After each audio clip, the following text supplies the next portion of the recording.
Nicea es donde queda actualmente Iznik, en Turquía. La foto superior es la ciudad de hoy en día. Ahí es Nicea actual. Y la segunda parte, en Constantinopla, en el 381, es donde hoy se llama Estambul, en el mar de Mármara. Eh, la vamos a ir viendo con más detalle más adelante. La palabra credo viene del latín credo, que quiere decir yo creo. En la Iglesia Ortodoxa nos referimos a él con el nombre de el símbolo de la fe, ya que ese es como una reunión de las expresiones que acompañan su formulación. Y es una exposición en palabras precisas y cortas de la fe cristiana. Entonces, en la iglesia primitiva existían diversas formas de confesión de la fe. Muchos de ellos se llamaron credos. El símbolo niceno va a tener como su marco anterior, a partir del cual se va a desarrollar, es lo que llamábamos el símbolo atanasiano. O sea, es el credo que va a enseñar San Atanasio. San Atanasio es uno de los padres conciliares muy importante, por cierto. Entonces lo va a presentar como modelo de trabajo para que se desarrolle a partir de el símbolo que él había escrito y que se utilizaba en muchas partes de el África, de la parte norte de África, y llamaba el símbolo atanasiano.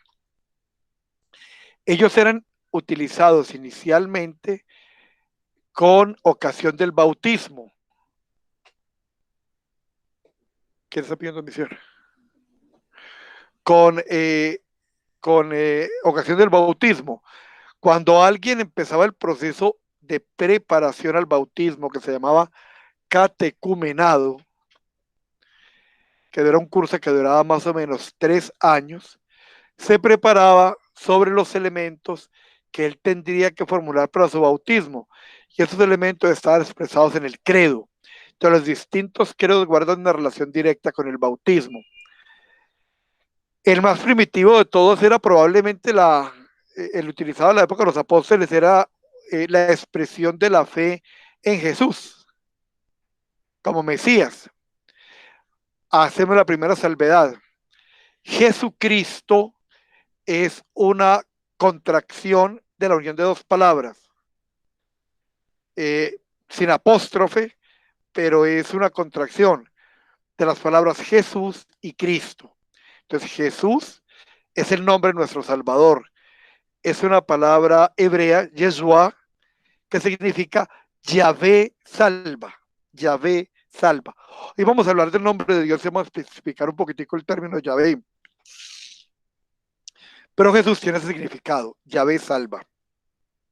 Y Christos, ya creo que lo hemos explicado también, significa ungido. Es un apodo, es un apelativo que se va a utilizar sobre todo posterior a su muerte. ¿Y qué significaba? A ver, se unge con aceite al atleta. ¿Para qué? Fuera de que permite masajear y mover las manos, tapa los poros y evita la deshidratación de los músculos, particularmente de los músculos estriados. Los músculos estriados son aquellos que tienen voluntad propia, que se mueven a voluntad, mejor, no propio, sino que se mueven a voluntad. El único músculo estriado que no es voluntario su movimiento es el corazón. Todos los demás son voluntarios. Miremos, mira a ver qué pasó, que no hay alguien que no está viendo la imagen. Entonces, ese músculo estriado es como un paquete de espaguetis, imagínenselo, que está unido por una membrana que se llama la aponeurosis y entre fibra y fibra hay agua.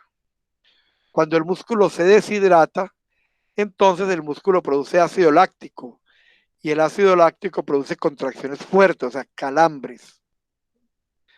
Entonces la forma, al masajear con aceite, se recubrían los poros para evitar la deshidratación del músculo y consecuencialmente los calambres.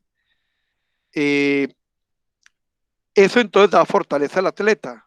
Entonces, desde muy antiguo, a todo aquel que se le encomendaba una misión importante, ser rey, ser juez, ser maestro, ser sacerdote, se le echaba óleo en la cabeza, aceite en la cabeza, significando o pidiendo de Dios la fuerza para poder cumplir esa misión. Ese aceite luego fue, a él se fueron añadidas lociones, fragancias agradables, y aparece entonces el crisma. Entonces, Cristo es el gran ungido. Y es el gran ungido porque tiene la misión más importante que existe, que es la de salvar la humanidad. Entonces, Jesús, Cristo, son dos palabras, que en la cultura de Occidente después se hizo una unión de las dos y aparece Jesucristo. Pero nosotros, particularmente los ortodoxos, seguimos utilizando las palabras separadas. Jesús, el Cristo, y Jesús, Christos. Esta creencia en Jesucristo se hacía pública. Entonces la gente decía, creo en Jesús Cristo, el Mesías, el Señor, el Salvador. Y eso ya era suficiente para que pudiera ser, bautizado. Eh, luego se empezó a confesar que él había muerto y resucitado y que con esa nueva vida se había inaugurado el reino. Y se utilizaba el nombre de las tres personas de la Trinidad, Padre, Hijo y Espíritu Santo, porque así fue el mandato de Jesús. Antes de la sesión, vayan y hagan discípulos de todos los pueblos, bautizándolos en el nombre del Padre, del Hijo y del Espíritu Santo. Entonces, muy relacionado con todo ese proceso del bautismo, que es la inserción oficial en la iglesia al tema del credo. Si miramos con el pasar del tiempo, en la medida en que se van desarrollando los diversos credos, se va también como estableciendo la zona a partir de la cual esos credos iban teniendo vigencia. El cristianismo, como lo vemos ahí en el mapa, se empieza a esparcir alrededor del Mediterráneo. España, Francia, Italia, toda la parte de los Balcanes, Grecia, Turquía, Egipto y la parte norte del África son los lugares a partir de los cuales, al mismo tiempo que hay la gran influencia del Imperio Romano, es la zona de influencia del imperio, es también la zona donde empieza a expandirse el cristianismo inicialmente. Y se va desarrollando la necesidad de tener un credo exactamente igual, una misma fe. Y empiezan a expresarse, al menos por regiones y por épocas, unos ciertos formularios de fe que los unificaba y los hacía uno en su expresión. Esos formularios particularmente van a empezar a ir acumulando detalles que precisan la fe. Estas formas de credo cristiano se desarrollaron de manera más elaborada y detallada en algunos lugares que en otros, sobre todo en lugares donde habían surgido problemas de fe. Es muy importante entender que desde el comienzo del cristianismo empezaron a presentarse dificultades en la expresión de la fe. Aparecían algunos que con intereses caudillistas, con intereses de liderazgo, querían insertar creencias nuevas. Máxima si consideramos de dónde viene el cristianismo. La raíz de los cristianos vienen de dos fuentes básicas, del judaísmo, y ellos querían mantener muchos elementos de su fe. Entonces van a aparecer herejías judaizantes.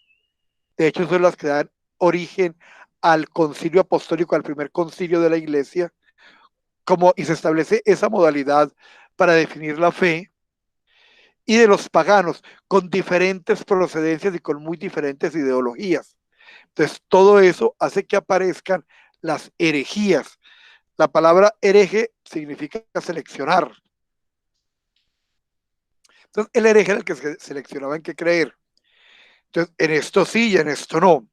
Lo que le era más conveniente, lo que culturalmente era más fácil de asimilar, lo fueron acogiendo, pero lo otro no. Entonces, esas herejías van dando origen a la gran necesidad de tener una misma expresión de fe. El logos es el inicio de todo.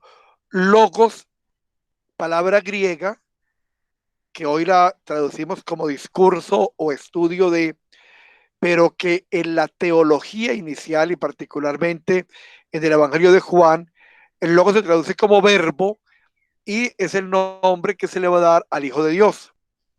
Entonces, es muy común encontrar en los textos del Nuevo Testamento escritos en griego y sobre todo por la época de Juan, referirse a Jesús como el logos de Dios, o sea, el verbo de Dios.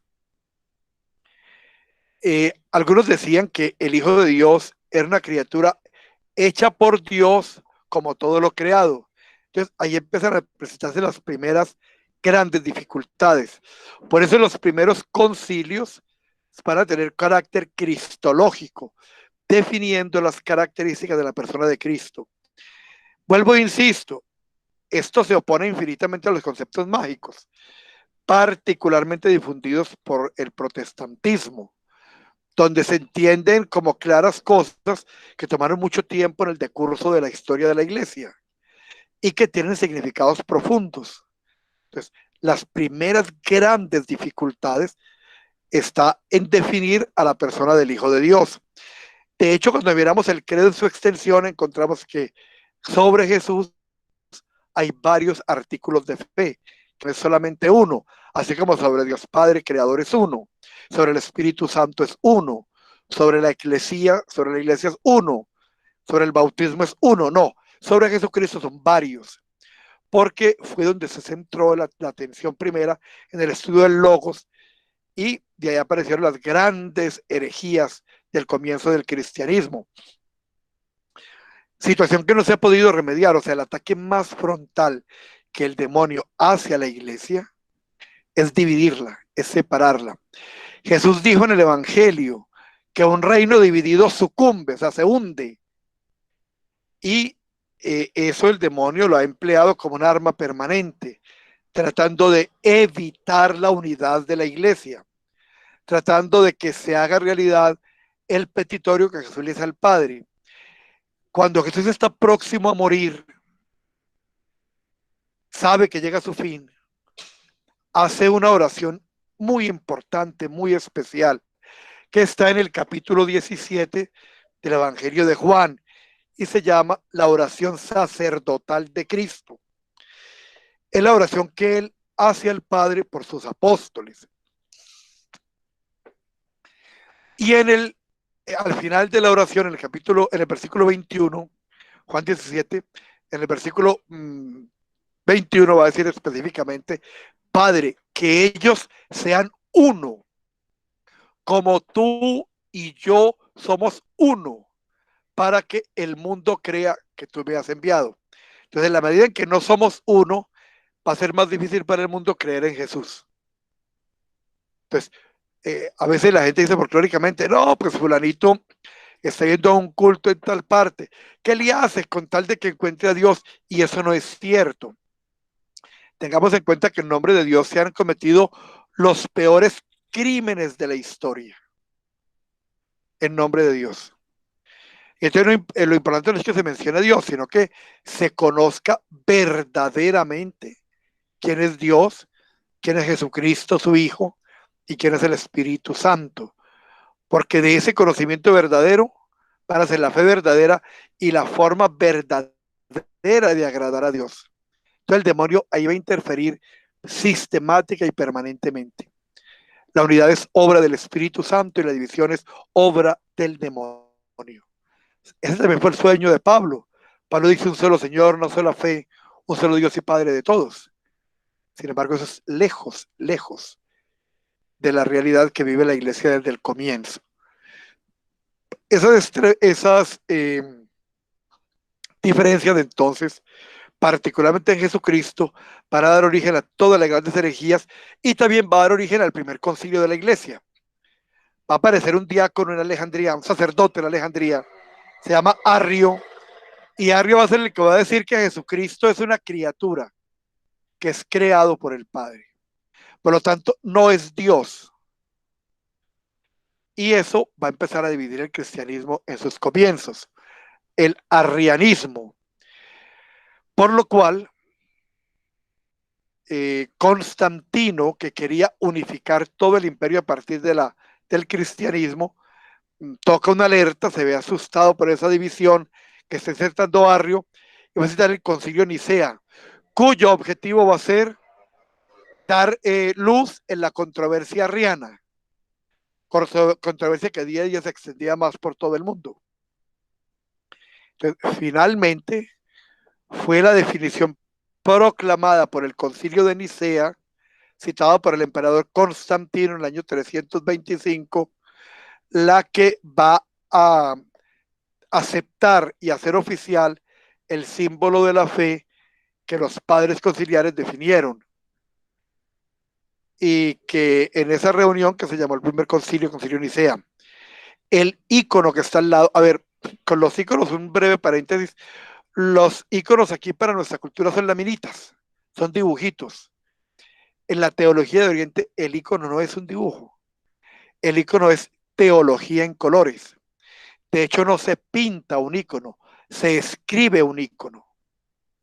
Entonces, quien escribe el icono es un teólogo, no es simplemente un dibujante, es un teólogo, es alguien que ha pasado un tiempo largo estudiando el tema que va a representar, con todas sus implicaciones de orden teológico.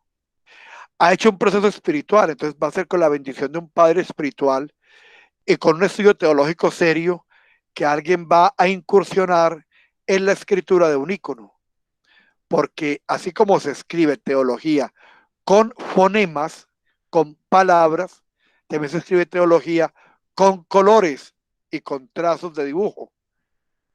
Este icono que vemos ahí, pues obviamente no se alcanza a entender, pero los que están allí representados, que son Constantino, ahí está Atanasio, están los padres capadocios, ellos tienen en sus manos, y otros atrás, ¿no? Ellos tienen en sus manos una pancarta donde empieza a escribirse los primeros artículos del credo. Entonces, si alguien pudiera leer, porque está muy, muy difícil, empezaría y entendería que dice Pistebo y Sena, Teón, Patera, Pantocrátora, Pitín, Uranú, que Gis, que Panton, que Auraton, que Panton. Creo en un solo Dios, Padre Todopoderoso, Creador del cielo y de la tierra. Así inicia esa pancarta que tiene ese icono, el credo. Muy bien. Entonces, eso se debería en un concilio. ¿Qué es un concilio? Un concilio es una asamblea de obispos, sacerdotes y fieles, laicos también del mundo entero, que se reúnen con la asistencia del Espíritu Santo para confirmar una fe verdadera o una disciplina de la iglesia. Son 7 los concilios que se desfiguró la diapositiva, se descuadró, pero bueno, 7 los concilios en que estuvo toda la iglesia reunida. Ya para el octavo concilio había habido, faltaba Roma, Roma se había separado y Roma era el 20%, eran 5 patriarcados, Jerusalén, Alejandría, Antioquía, Constantinopla y Roma. Entonces, la iglesia consideró que la falta de uno de sus patriarcados, que representaba el 20% de la iglesia, pues al menos en esa organización, era, evitaba que se hicieran más concilios. Y de hecho, la iglesia ortodoxa nunca realizó más concilios. Estamos preparando la realización del octavo para procurar la unidad de toda la iglesia, o sea, la unidad con Roma, el retorno de Roma a casa, no la unidad, que Roma retorne a casa.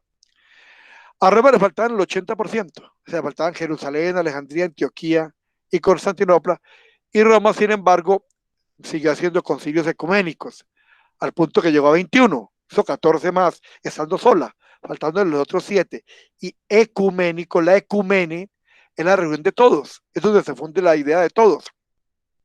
Ecumene es la fogata, la chimenea, donde confluyen los leños y sale la llama, o sea, donde hay más calor, y el calor funde los metales. Por eso la palabra ecumene es la unión de todos cuando se funden en un solo amor, en el calor del amor, y se hacen uno solo. Entonces, un concilio ecuménico donde está representada toda la iglesia. Por consiguiente, no aceptamos que después del séptimo hayan habido más concilios ecuménicos. Y en el proceso que se está haciendo de procurar la unidad de nuevo de la Iglesia, ya hay aceptación de Roma de que solo los 7 primeros son ecuménicos y que los otros 14, siendo el último el Vaticano II, son sínodos particulares de la Iglesia romana, pero no son concilios de toda la Iglesia. Este concilio entonces fueron Nicea en el 325, que formuló los 7 primeros artículos del credo. El segundo fue el primero de Constantinopla en el año 381, que formuló los otros 5 artículos. Pues estoy sacando los datos más importantes. Obviamente hubo muchos más temas en cada concilio.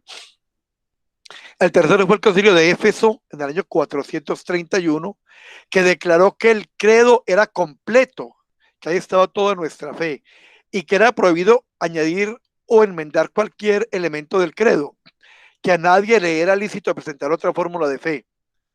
Declaró también que María, la Virgen María, era Teotocos, o sea, Madre de Dios, para contrarrestar la herejía nestoriana.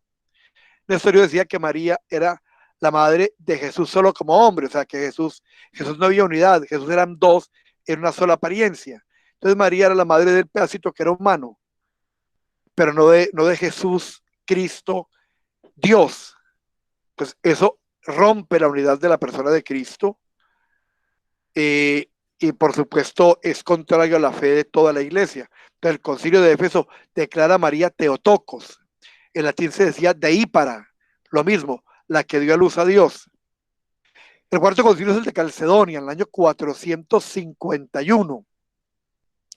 El concilio de Calcedonia es un concilio cristológico y habla de las dos naturalezas de la divina y la humana en Cristo. Ese concilio de Calcedonia habla de la unión hipostática. ¿Cómo se unen esas dos hipóstasis, esas dos realidades para hacer uno solo? El teántropos, que es el nombre que le va a dar la teología a Jesús. El teántropos, el teos antropos, el Dios hombre. Se va a confirmar el símbolo niceno-constantinopolitano. Se va a aprobar como segunda sede episcopal a Constantinopla, la que va a llamar la Nueva Roma. Entonces, son como los principales elementos. Hay muchísimos más elementos del Concilio de Calcedonia. Esa definición de Jesús en su doble naturaleza divina y humana no fue entendida por la iglesia egipcia y por algunas otras iglesias pequeñas, y va a originar la primera escisión, la primera división en la iglesia, apareciendo lo que se llaman las iglesias no calcedonianas o las iglesias ortodoxas orientales, también se llaman así. Se llama ortodoxa oriental, es porque es una iglesia no calcedoniana. Y va a ser esa la primera escisión o la primera división de la iglesia. El quinto concilio ecuménico es el segundo de Constantinopla, realizado en el año 553, donde se condenan herejías contra Cristo. Entonces se va a condenar el nestorianismo, el donatismo y otras más.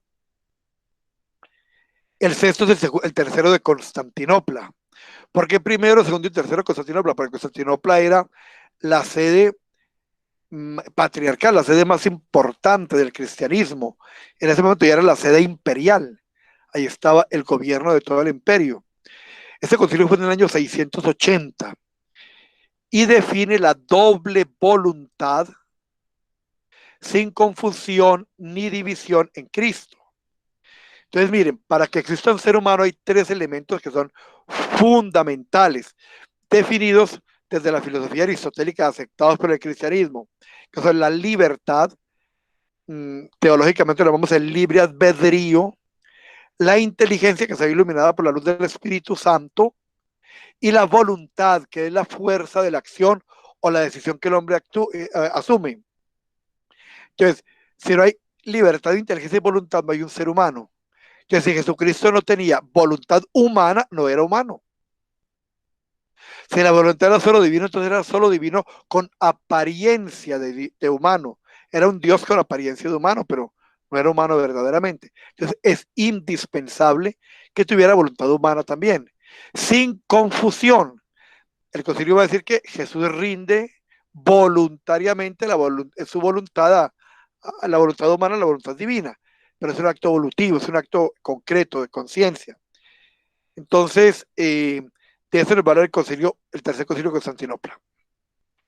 Va a venir entonces una reunión que no es un concilio propiamente, sino que es una reunión para acabar de pulir ciertos elementos de los concilios anteriores.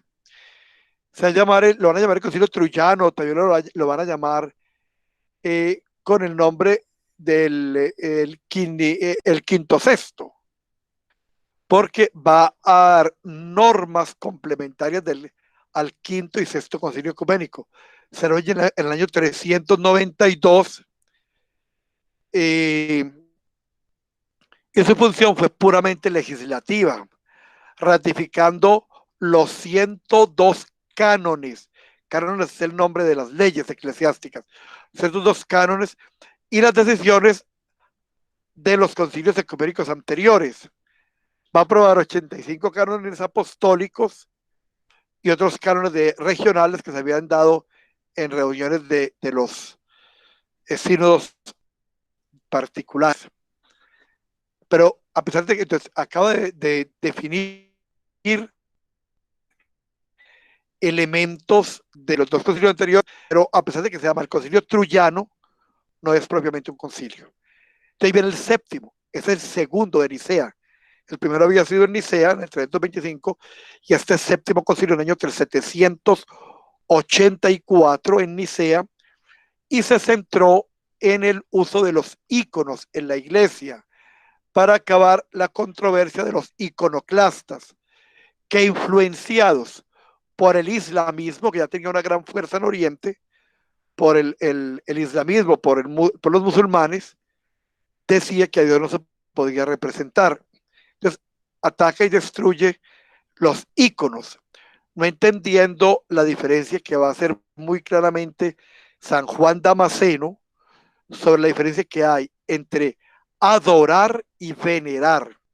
Se adora única y exclusivamente a Dios, es el único que merece adoración, pero la veneración, que es el reconocimiento, la atención, se da también a los íconos. Entonces, estos son los 7 concilios ecuménicos. Solo esos son ecuménicos. Solo en esos 7 estuvo toda la iglesia representada. En los otros de los que habla la iglesia latina, la iglesia romana, no estuvo la iglesia de Oriente. O sea, no participó las otras 4 sedes patriarcales. ¿De dónde viene la costumbre de reunir concilios? Viene del ejemplo de los apóstoles. Los apóstoles, cuando tuvieron una dificultad porque no sabían si a los conversos del paganismo había que circuncidarlos según la ley judía o no, y hubo cierta discrepancia entre San Pedro y San Pablo, los dos pilares de la iglesia.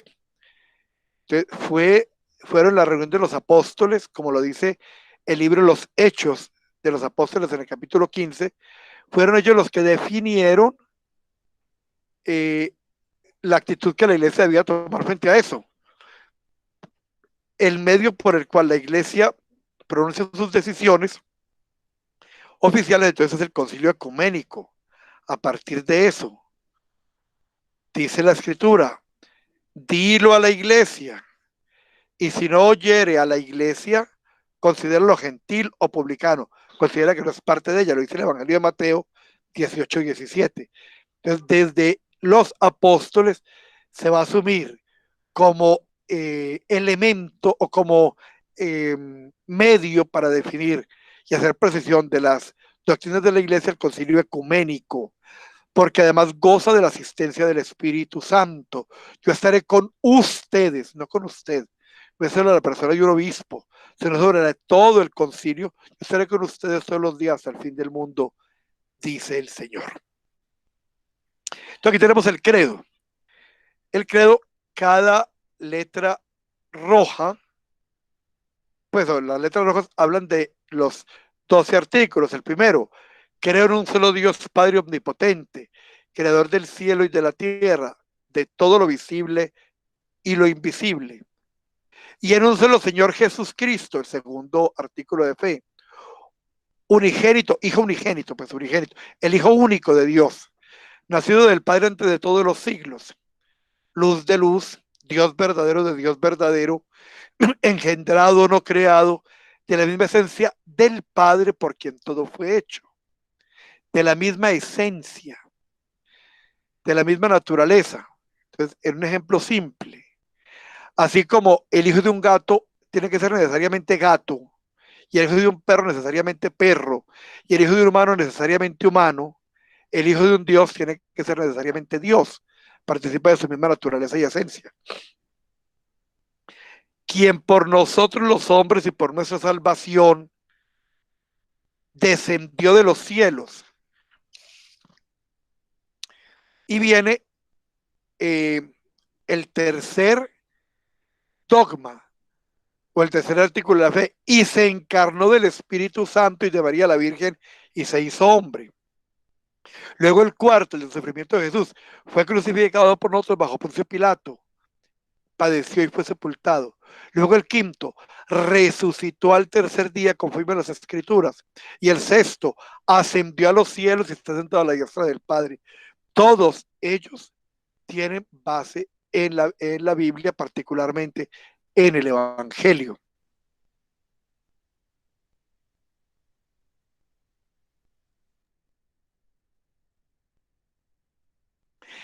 Y eh,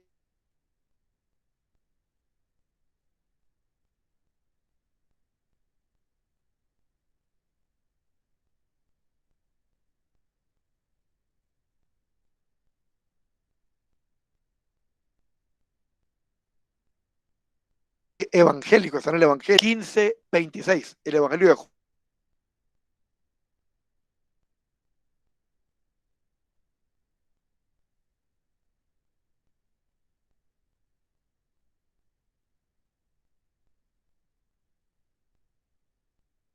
Juan, capítulo 15, versículo 20, también está en el Nuevo Testamento.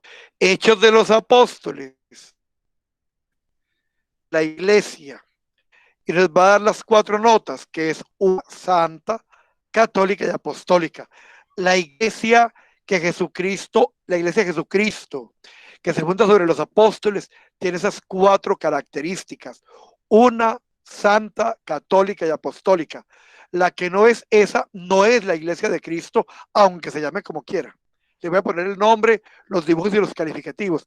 Pero la iglesia de Cristo, fundada sobre los apóstoles, en el año 33 de esta era, o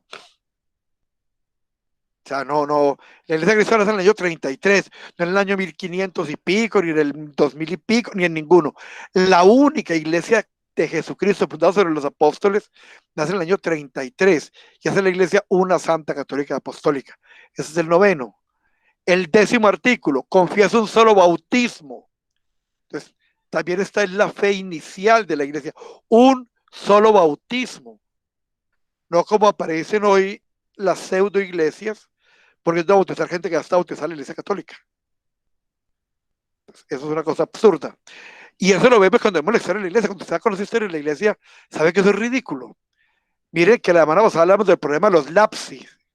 ¿Se acuerdan que eran los lapsis? A ellos que habían sido bautizados apostataban de su fe porque los amenazaban de muerte por temor. ¿Qué hacer con ellos? Y nunca la iglesia primitiva, la iglesia apostólica dijo que había que volverlos a bautizar, porque reconocemos un solo bautismo. El artículo 11 espera la resurrección de los muertos y el 12 la creencia en el cielo, en la vida futura. Ahí están los dos artículos de la fe. Este símbolo de fe completo fue finalmente adoptado en toda la iglesia. Se puso en singular de primera persona el creo y se usa porque es la confesión oficial y formal de la fe. Oficial, porque solo a través de ella está la totalidad de la doctrina enseñada por los apóstoles.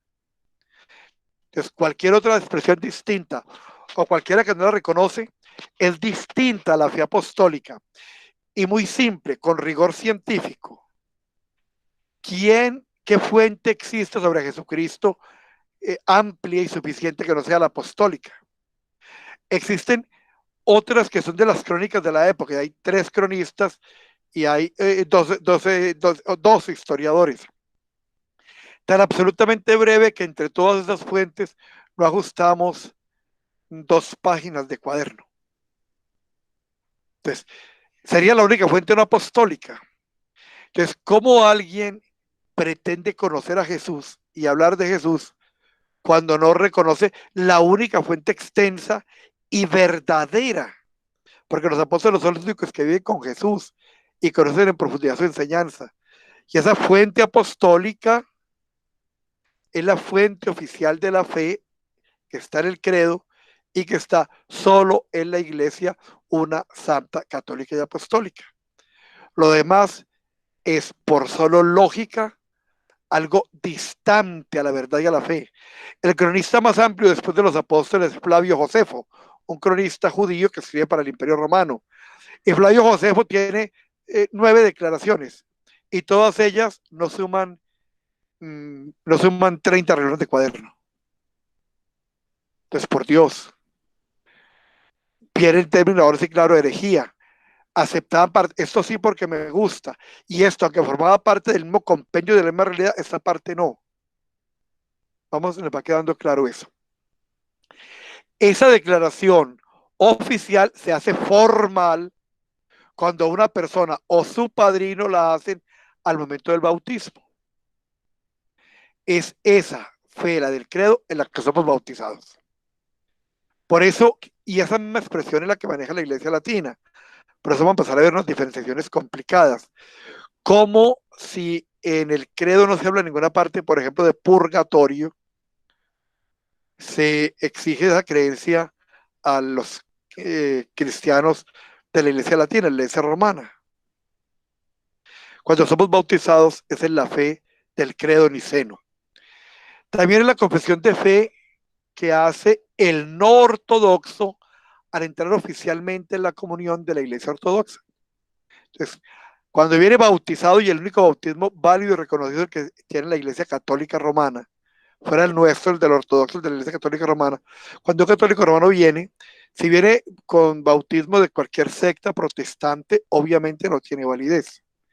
Pero cuando viene la Iglesia Católica Romana, entonces hace la profesión completa del credo para poder ser bautizado. ¿Y para qué si ya lo había hecho? No, porque el credo latino tiene un agregado que, como ustedes ya vieron, es contrario a lo que estableció el concilio de Éfeso, que volvió a hacer cualquier agregado. Tiene un agregado que es contra el concepto bíblico, contra el símbolo niceno, y que por lo tanto hace una fe diferente. Y es el que al hablar de la persona del Espíritu Santo dice, y creo en el Espíritu Santo que procede del Padre y del Hijo. Eso en latín se dice filioque. Entonces, el filioque cambia total y completamente la fe. Luego veremos por qué. Entonces, cuando alguien se quiere hacer vivir su catolicidad en el seno de o en la forma más perfecta, como fue definido en el Concilio de Nicea, y se hace ortodoxo, de repetir el credo. El credo es parte de la vida cotidiana de los cristianos ortodoxos. Es un elemento esencial en la divina liturgia de la iglesia. En la liturgia de la iglesia, quien va a comulgar, porque eso ya lo hace en la parte de fieles, quien va a comulgar tiene que proclamar el credo, hacer oficial su creencia para poder ser admitido a la mesa de la cena del Señor. Entonces recita el credo en forma oficial en la liturgia para confirmar las promesas de la fe, para repetir que es miembro de la iglesia y que por lo tanto puede participar de la cena mística de Cristo. Así el símbolo de la fe es la única parte de la liturgia que está en primera persona de singular. En la liturgia ninguna otra parte es en singular. Amémonos, oremos, todo es en plural. Solo está en singular de primera persona esa expresión. Creo en un solo Dios y empieza el credo. Todos los otros himnos y oraciones litúrgicas ser en plural, comenzando con nosotros. Únicamente el credo está en yo. Eso es así porque la fe es primeramente personal. Y solo después de que yo la vivo personalmente se convierte en un acto comunitario. ¿Qué expresa cada uno de los artículos del credo? Ya los vimos. El primer artículo, la persona de la Santísima Trinidad, las personas de la Santísima Trinidad, Dios Padre, Hijo y Espíritu Santo. Muy bien.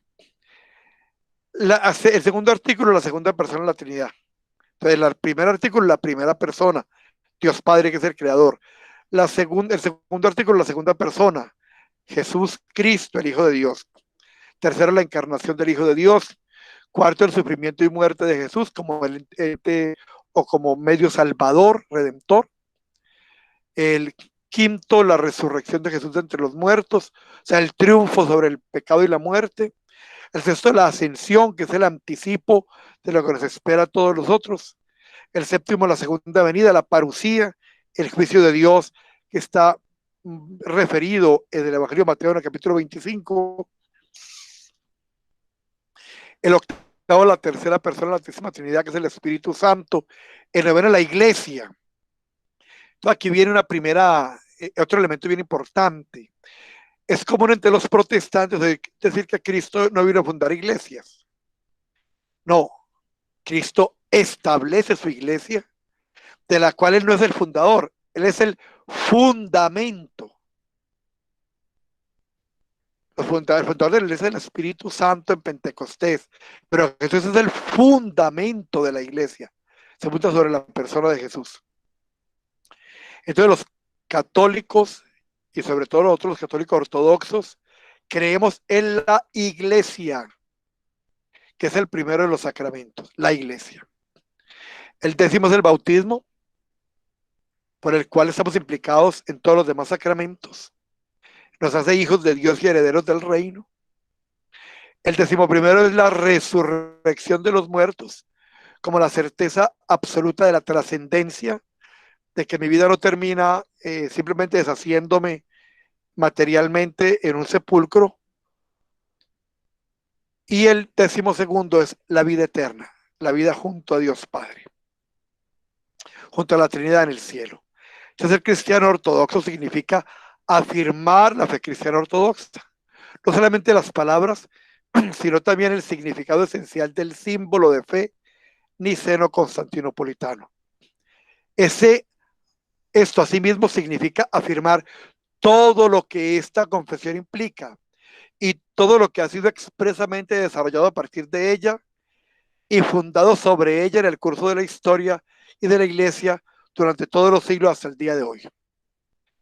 La fe es el fundamento de la vida cristiana, es la virtud fundamental de Abraham. Dice la Escritura, Abraham creyó en el Señor y le fue imputado por justicia, le fue contado por justicia. Abraham es el padre de la fe. Entonces la fe es el elemento o la virtud fundamental de la vida nuestra. Jesús comienza su ministerio con el mismo llamado a tener fe. Jesús vino a Galilea predicando el evangelio del reino y diciendo, el tiempo se ha cumplido y el reino de Dios se ha acercado. Arrepiéntanse y crean en el evangelio. Marcos 1:15. Durante toda su vida, Jesús llama a las personas a tener fe. Fe en Él mismo, fe en Dios su Padre, fe en el Evangelio, fe en el reino de Dios. La condición fundamental para la vida cristiana es la fe. Con ella viene, con la fe viene la esperanza y el amor. Esto es la doctrina de Cristo, de los apóstoles, de la iglesia. Hay que revisar esa diapositiva que quedó mal escrita. Bueno. Fe, dice la carta a los hebreos, es la certeza de lo que se espera y la convicción de lo que no se ve. Es la certeza de lo que se espera. Es la certeza que tenemos en la vida eterna, en la misericordia de Dios, en que estamos llamados a vivir en la casa del Padre. La convicción de lo que no se ve. Significados de la fe. Entonces, fe en alguien o en algo como el reconocimiento de la realidad, de la veracidad, de la autenticidad de esas personas o cosas y el valor que se les da a ellas. Entonces, fe es la confianza, fe es la certeza y el conocimiento de esa realidad. En segundo lugar, fe es la confianza. En ese sentido, por ejemplo, uno no meramente cree en Dios, en su existencia, bondad y verdad, sino que además uno cree a Dios, confía en su palabra, confía en su presencia, se entrega con seguridad y convicción a sus promesas. Entonces, fe es el reconocimiento de esa realidad, la verdad que hay en ella, pero la confianza. Entonces, no solamente creo en Dios, sino que le creo a Dios. Necesitamos ambos tipos de fe. Creer en ciertas cosas con mente, corazón y alma y vivir por ellas cada día de la vida. Entonces la fe, que es una aceptación hasta cierto punto intelectual, se vuelve pragmática, se vuelve realidad cuando la vivimos en el día a día. Fe y razón, creencia y conocimiento no son dos cosas diferentes. Siempre permanecen juntas y jamás pueden estar opuestas o separadas. No se puede creer en algo de lo cual no se sabe absolutamente nada. Entonces la fe implica conocimiento. Yo no puedo creer en lo que no conozco. Segundo, lo que uno cree y confía debe ser razonable. La fe debe tener razones válidas. Se debe construir sobre el conocimiento. Jamás debe ser ciega. Dichos populares nuestros, yo creo hasta en el rejo de las campanas. Es absurdo. Es absurdo. La fe no puede implicar situaciones irracionales, porque si no, Dios no nos habría hecho inteligentes, porque habría que renunciar a la razón para creer en eso. Hay elementos que no entendemos y no comprendemos, el dogma de la Trinidad, pero que no ofenden la razón, que andan en el plano de lo posible y de lo aceptable ya desde la perspectiva de la revelación. Pero creer en cosas irracionales es contrario a la fe.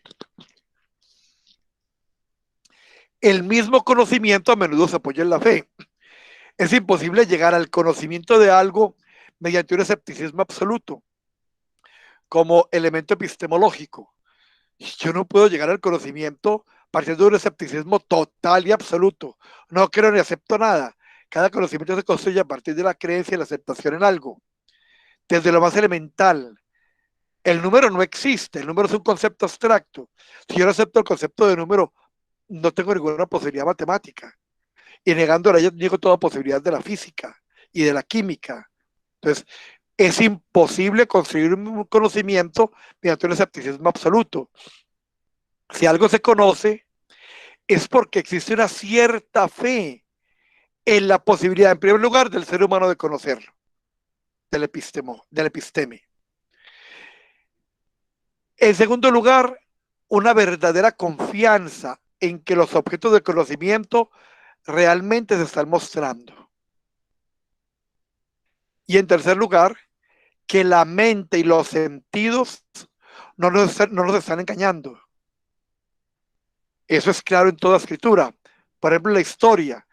¿Cómo yo voy a conocer la historia si no empiezo por tener fe en el autor?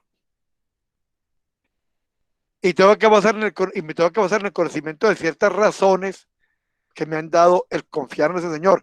Yo confío en ese escritor por esto, esto y esta razón. Porque su trayectoria, porque su conocimiento, porque su persona. Y a partir de ahí puedo conseguir conocimiento y puedo darle valor a una escritura. Solo cuando se confía y se cree en algo, se puede ir más allá y lograr el conocimiento y la comprensión de cosas que nunca hubiera comprendido antes. Solo cuando se confía y se cree en algo se puede. Cualquiera, por científico que sea.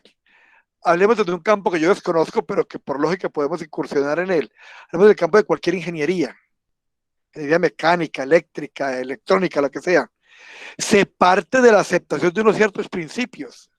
Se parte de la aceptación de que es cierto que existe el átomo y el electrón y el protón y el neutrón y hoy en día los quantum, aunque yo no tenga la posibilidad de mostrarlo. Pero si yo no parto de esa aceptación, va a ser imposible llegar a cualquier comprensión mayor. Hay cosas que permanecen oscuras y sin sentido si no son vistas con la luz de la fe. La fe es la forma de poder explicar y comprender existencia y significado que de otra manera no tendríamos ninguna posibilidad de acceder, ni siquiera como ejercicio académico a él. Por ejemplo, la muerte, el sufrimiento, y esos elementos solo se podrán entender desde una perspectiva basada en la creencia en algo. Y va a ser muy diferente según lo que yo crea. Va a ser diferente el concepto de muerte, por ejemplo, para un cristiano que el que va a tener un agnóstico o que el que va a tener un musulmán. Entonces la fe siempre es personal. Cada persona cree solo por sí mismo. Nadie puede creer por otro. Muchas personas pueden creer y confiar en las mismas cosas porque comparten una unidad de conocimiento, razón, experiencia y convicciones. Cuando se comparte eso, conocimiento, razón, experiencia y convicciones, se pueden tener unos mismos elementos de fe. Puede existir una comunidad de fe y una unidad de fe solo cuando están esas condiciones. Si es una persona absoluta y totalmente ignorante, por ejemplo, de filosofía, de teología, de doctrina, ¿cómo vamos a compartir una misma fe? Cuando alguien empieza a incursionar en el plano de las humanidades, por ejemplo, en filosofía, en teología, ve como absurda y le producen casi ganas de reír o de llorar expresiones que una persona que tiene ningún conocimiento hace.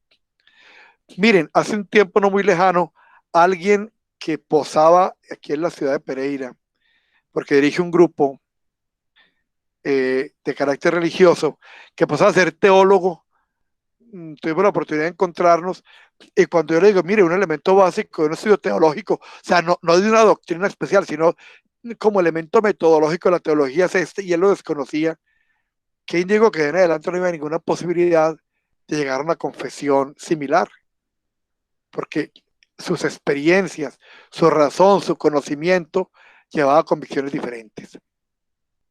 Por eso el símbolo de la fe en la iglesia ortodoxa siempre se mantiene en primera persona singular. Creo. Podemos orar, hablar, bendecir a Dios en la iglesia, porque cada uno individualmente dice, honesta y sinceramente, Señor, creo. Agregando como en el Evangelio de Marcos, cuando dice, creo, pero ayuda en mi poca fe. Lo dice el centurión romano cuando pide ayuda a Jesús. Para que la fe sea realmente verdadera, se tiene que expresar en la vida diaria. También es mentira una formulación de una serie de postulados doctrinales cuando la vida no tiene absolutamente nada que ver con eso. El apóstol Santiago dice, tú tienes fe, yo tengo obras. Muéstrame tu fe sin obras, que ya por mis obras te probaré mi fe. Debemos actuar según nuestra fe y Dios actúa en nuestras vidas mostrando cómo Dios está con nosotros. Para que nuestra fe crezca y se fortalezca, debemos ejercerla. Una fe que no se ejerce no se diferencia nada de algún postulado simplemente ideológico. ¿Qué es la confesión de la fe? Es reconocer abiertamente que guardamos la fe católica ortodoxa con sinceridad y firmeza, que ni las seducciones, ni las amenazas, ni las torturas, ni la muerte misma pueden hacernos abandonar nuestra fe en el verdadero Dios y en nuestro Señor Jesús Cristo. Porque es necesaria la confesión de la fe. El apóstol San Pablo nos dice, que es necesaria para la salvación. Va a decir la carta de los Romanos. Pues con el corazón se cree para conseguir la justicia y con la boca se confiesa para conseguir la salvación. Lo dice Romanos 10:10. Entonces, por eso es necesaria la confesión de fe. ¿Por qué es necesario para la salvación no solo creer, sino confesar la fe católica ortodoxa? Porque si alguno, para preservar su vida temporal o sus bienes terrenales, deja de confesar la fe, muestra con ello que no cree verdaderamente en Dios Padre, en Jesucristo Salvador y en el Espíritu Santo. Por lo tanto, no espera la vida bienaventurada que vendrá. Todo se viene a pique. El primer artículo de la fe entonces es Dios. Un solo Dios, Padre Todopoderoso. Ese va a ser el tema con el que vamos a incursionar en la próxima clase. El misterio de Dios. Es muy simpático. Todo el mundo habla de Dios. Todo el mundo, todo el mundo. Ustedes tienen claro que lamentablemente, sobre todo en campos de doctrina, todo el mundo sabe. Lo que es de doctrinas de política, no hay colombiano que no sepa. Pero vamos a ver al entrar en la persona de Dios, ver sus atributos y sus características, ver la forma de llegar a Él a través de las 5 vías, ver una cantidad de elementos que desconocemos profundamente la persona de Dios, que va a ser el tema de la próxima clase, como debo de compartir.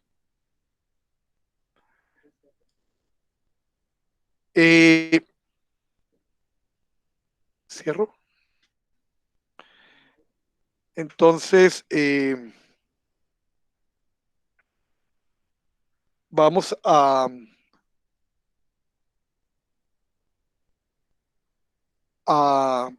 dejarlo para el próximo tema, para el tema de la próxima clase.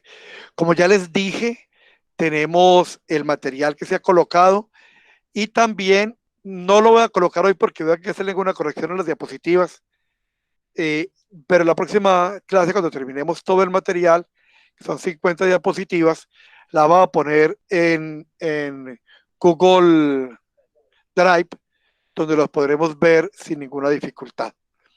Estos últimos 15 minuticos los usamos para preguntas y para inquietudes.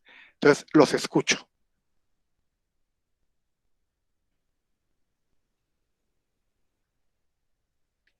¿Qué no nos quedó claro? ¿Qué queremos ampliar? Gloria, ¿quién las diapositivas? Sí, por supuesto. Vamos a hacer algunas correcciones que quedaron a veces mal redactadas. Yo confío en que con la ayuda de Dios de Calzado las estamos colocando en el Google Drive para que las baje. ¿Va a hablar, ¿va a hablar Jorge Orguín? Sí. Dime, Jorge. A ver, usted comentaba pues de que hay una sola iglesia, que fuera de esa iglesia, o así bien entiendo es la posición de la iglesia ortodoxa, que fuera de la iglesia no hay salvación. También comentaba de que son muchas las personas que dicen, no, pues por lo menos él cree en Cristo, ¿no? Es que ellos también creen en Cristo, porque pues vemos un fenómeno pues de, de muchas confesiones, muchas iglesias, muchos grupos. Entonces, lo que usted dice, la gente, a veces hay personas que finalmente dicen, no, pero pues que ellos también creen en Cristo, o incluso ellos dicen, no, es que nosotros también creemos en Cristo. ¿Cómo podemos argumentar el hecho de que solo es una iglesia y que fuera de esa iglesia no hay salvación? Entonces, mira, el primer elemento es de orden bíblico y cristológico. Juan 17:21, Jesús cuando sabe que llega al final de su vida, y eso es importante, ese contexto. Si cualquiera de nosotros fuera informado hoy, lo que a mí particularmente no me gustaría, pero que a usted le pareciera, el Señor le dijera, mire, hoy estamos a miércoles, 8 de la noche, el sábado a las 8 de la noche te va a morir. Le quedan jueves, viernes y sábado.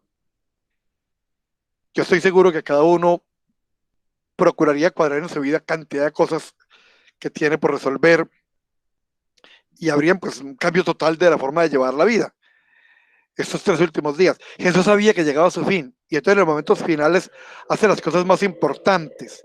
Instituye la Eucaristía, instituye el sacerdocio, da el mandamiento nuevo del amor y enseña a sus discípulos. Cuando usted coge los capítulos desde el 12 hasta el 18 del Evangelio de Juan, no están en ningún otro evangelio, son las enseñanzas finales de Jesús, cuando sabe que cuando entiende que llega a su fin y que tiene que cerrar toda su enseñanza, recapitularla, diríamos. Entonces, como final de todo ese proceso, Jesús ora a su Padre y le dice: Padre, que ellos sean uno como tú y yo somos uno. ¿Para qué? No para que sean chéveres, no para que se vean muy lindos, para que el mundo crea que tú me has enviado. Entonces, es la oración de Jesús, la que luego va a repetir Pablo: un solo Señor, no solo fe, un solo Dios y Padre. Entonces, desde la perspectiva bíblica, eso es clara la unidad. Pero más que argumentar, es que a veces tenemos esa mala costumbre. ¿Cómo le argumento? No, no trata de argumentar. El Señor dice también, está en la Escritura, que reconvenga a su hermano, explíquele. Pero después de haberle dicho eso, y si luego venga con otros, explíquele. Pero si luego de ser más querido, déjelo. Téngalo como pagano, téngalo como no creyente. O sea, lo dice la misma palabra de Dios. O sea, que se ha hecho yo cuando me voy y trato de buscar polémica, no me encuentro un protestante para poder entrar en polémica con ello, eso no obedece a la voluntad de Dios, eso no está en la palabra de Dios. Porque finalmente la fe no es solo un ejercicio de orden intelectual y académico. La fe tiene una porción espiritual enormemente importante. Entonces, cuando la verdad es afín a lo que hay en mi corazón, cuando la verdad es afín a la acción del Espíritu Santo en mí, yo la entiendo y la comulgo y vivo con ella. De lo contrario, si el Espíritu Santo no está en ese proceso, yo no lo voy a poder entender. Cuando se habla de que fuera la iglesia no hay salvación, que es una enseñanza, ya la vimos en la clase pasada de la iglesia primitiva, se está hablando para el que ha vivido en la iglesia. Yo no estoy hablando del musulmán que toda la vida nació en su fe, o el indiacito de cualquier parte lejana que vive en la fe que enseñaron a él desde niño. Por eso tampoco estoy hablando del niño que hoy lamentablemente nació dentro del protestantismo y ve esa que es su fe. Yo creo que ahí se trata de vivir de la mejor manera posible y con rectitud. Estoy hablando de quien conociendo la fe simplemente adpica a ella o apostatando oficialmente o la forma más común, no viviéndola. Más grave que decir, hombre, yo eso no lo entiendo y no lo creo. Más grave cuando yo digo que sí creo y veo de una forma inadecuada. Entonces no es la forma de hacer apología. Cuando queremos hacer apología para cada una de las herejías, o sea, esas selecciones que la gente hace, encontramos en la patrología. Patrología es el tratado teológico de los padres de la iglesia. Encontramos la patrología, respuesta casi a todas esas herejías. Entonces ahí está la parte apologética. Se trata más del compartir en la fe. Cuando le digo a mi hermano, mire, mi reflexión, o sea, no la doctrina teológica, mi reflexión es esta. Así que cuando le digo a un amigo, sabes, yo creo que fulano es una buena persona por esto y esto y esto, y le hablo desde mi corazón, esa es la forma como estamos llamados nosotros a compartir con el hermano. Pero si finalmente él no logra entender, el Espíritu Santo no logra iluminar ese proceso, dejémoslo. Ahora, dice hermosísimamente San Ignacio de Antioquía, primero hay que hablarle a Dios de ese hombre y luego a ese hombre de Dios. Entonces, si queremos que un hermano entienda, primero oremos a Dios por ese hermano. Yo he vivido esa experiencia de muchas maneras. En este momento estoy orando por alguien a quien yo quiero, que es muy cercano a mí, para que el Señor haga frutos de conversión en él. Luego, con el tiempo, seguramente el Espíritu Santo pondrá el momento para que esa conversión se dé. Pero primero hay que hablarle a Dios del hombre y luego al hombre de Dios. ¿Qué otra pregunta hay? ¿Qué otra inquietud hay?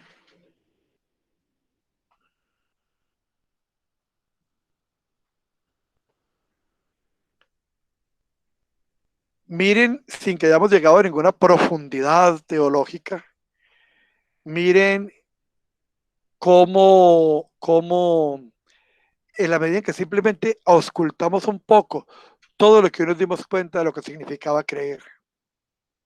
Ni siquiera hemos empezado con el primer artículo, donde estamos toda esta clase en la primera palabra, creo. Entonces vamos a encontrar sorpresas maravillosas al ir haciendo el recorrido, haciendo el decurso del credo. Es de una riqueza infinita. Si alguien más tiene alguna pregunta, si algo no le quedó claro. Edwin acaba de decirnos que no se trata, yo lo leo, dice, yo creo que no se trata jamás de persuadir, sino de una propuesta de vida, de la propuesta de la vida, sí. Miren que ese fue el proceso de predicación y de conversión de las primeras comunidades cristianas. Fue Cristo vive, yo lo vi. Entonces, cuando yo le digo Jesucristo vive y vive en la vida sacramental, y yo lo puedo mostrar claro por esto, y me hace mi experiencia de vida y de fe, eso es más convincente que discursos teológicos. Ciro está interesado en que grabemos las clases, sí, las clases están quedando grabadas y se puede acceder a ella. Yo le repito, Albert Capera es la persona que está coordinando esa parte como técnica. Ahora les vamos a colocar el teléfono de Albert para que si alguien lo quiere llamar. Pero Ciro, sí está quedando grabado y se puede volver a retomar. Quedando grabado en Google Drive. Entonces ya le decimos cómo acceder para que puedan bajar la grabación. Señor, tú que das la inteligencia de la fe, dame cuanto sabes que conviene, que entienda que tú eres como creemos y que eres lo que creemos, dice San Anselmo. Muy bien, San Anselmo, una voz venerable de los principios de la iglesia. Miren, es importante entender otro concepto que la ortodoxia vamos a tener muy claro. Nosotros, cuando decimos que una de las características de creer es que la fe tiene que tener un elemento racional y lógico, entendemos esto. Si para creer hay que dejar de pensar, eso no viene de Dios, sino Dios no nos habría hecho inteligentes. Entonces la fe no es renunciar a pensar, a la sana lógica. La fe es llenar ese pensamiento y esa lógica de la información suficiente que me permita entender lo que el postulado doctrinal está anunciando. ¿Qué otra pregunta hay? ¿Qué otra inquietud hay? Bueno,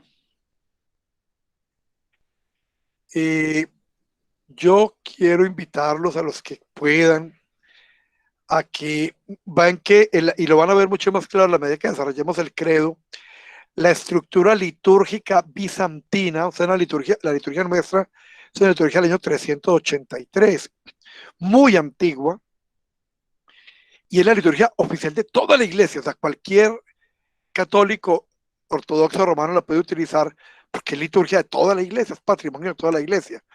Ya luego hay ciertos sectores de la iglesia que han escogido otros ritos que son perfectamente válidos. Pero yo los invito a que vivan y conozcan la liturgia bizantina y van a ir encontrando que muchos de los elementos que la fe y el credo proponen son expresados de manera directa dentro del rito bizantino. En la construcción del mismo, que hace San Juan Crisóstomo, utiliza los elementos y las expresiones que el credo niceno le mostraba. Muy bien. Nos llenamos de alegría por la compañía de los hermanos que hoy han estado con nosotros. Quisiera saludar y abrazar a cada uno de ellos. Los invito a que nos acompañen el domingo en la liturgia a las 11 de la mañana, que se va a ofrecer pidiéndole a Dios por todos los que están participando del curso, para que ahora que iniciamos el tratamiento de los dogmas de la fe, del credo, el Espíritu Santo nos ilumine. Entonces los invitaba a que nos acompañen a la liturgia de Hacer por Todos. Y terminamos, como siempre lo hacemos, orando a la Santísima Virgen María, para que ella nos enseñe, además, a amar a su Hijo como ella lo ama. Fuera de Dios Padre Celestial, nadie ama a Jesús tanto, y del Espíritu Santo, obviamente, de las personas de la Trinidad. No hay ningún ser humano que haya amado a Jesús más que María. Lo amó como su Señor y lo amó como su Hijo. Entonces decimos, más honorable que los querubines e incomparablemente más gloriosa que los serafines. Tú que incorrupta diste a luz a Dios el Verbo, verdadera Teotocos, verdadera Madre de Dios, te magnificamos. Gloria al Padre y al Hijo y al Espíritu Santo, ahora y siempre y por los siglos de los siglos. Amén. Una feliz noche, que Dios los bendiga. Tienen este material y desde aquí al sábado, con la ayuda de Dios, también las diapositivas, y pueden acceder desde ya a la grabación en Google Drive. Feliz noche, que Dios los bendiga. Que descansen todos.